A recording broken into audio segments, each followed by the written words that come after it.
ক্ষমতা বলেই হালুয়া, যখনই দায়িত্ব হবে তখন হালুয়া খাওয়ার চিন্তা থাকবে না। তো এটা ক্ষমতা নয়, এটা দায়িত্ব নেওয়া, দেশ পরিচালনা করা। জাতীয় পার্টিকে আমার প্রিয় ভাই জহিরুল ইসলাম ভাই খুব সুন্দর সার্কাস্টিক ভাবে বলেছে সার্কাস পার্টি। আমি ব্যক্তিগতভাবে প্রেসিডেন্ট এরশাদকে চিন্তা, আমি একসাথে কাজ করছি, সেম ইউনিট আমার। মেজর শিকদার জানো যে একটা একই ইউনিটের অফিসার হলে যা হয়, অনেক কাজ করেছি ওনার সাথে। তো উনি সার্কাস্টিক পার্টি বলেছে, আমি পার্টি বলতেই রাজি না এটাকে। জাতীয় পার্টি, আজকে আওয়ামী লীগকে যেমন আমরা বলি আওয়ামী লীগ কোনো পার্টি না, জাতীয় পার্টিও কিন্তু আসলে কোথা থেকে জন্ম হলো, কি করলো তারা, তাদের কর্ম কি, তাদের রাজনীতি কোথায়।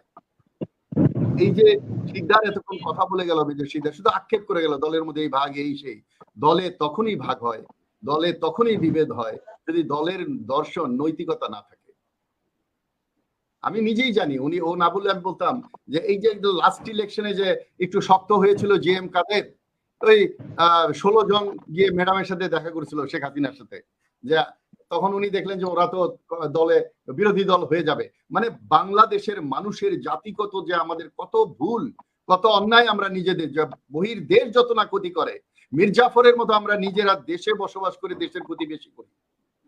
আজকে জিএম কাদের বুঝতে পেরেছিলেন যে ওই 16 জন গিয়ে বিরোধী দলে যায়, অর্থাৎ বিরোধী দল, গৃহপালিত বিরোধী দল হওয়ার জন্য কম্পিটিশন তৈরি হয়েছিল বাংলাদেশে।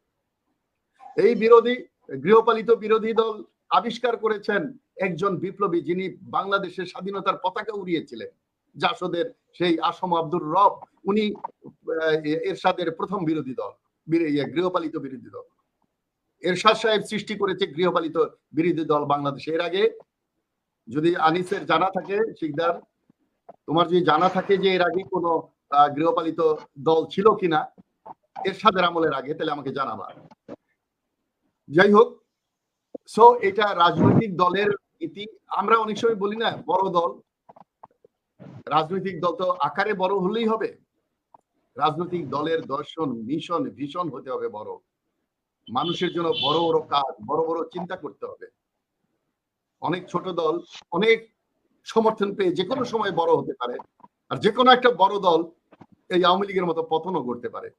সো আকারের বড়র চেয়ে তার নৈতিকতা, তাদের ভীষণ মিশন, এগুলো কি আছে সেটাই হলো একটা দলের বড়ত্ব প্রমাণ করে।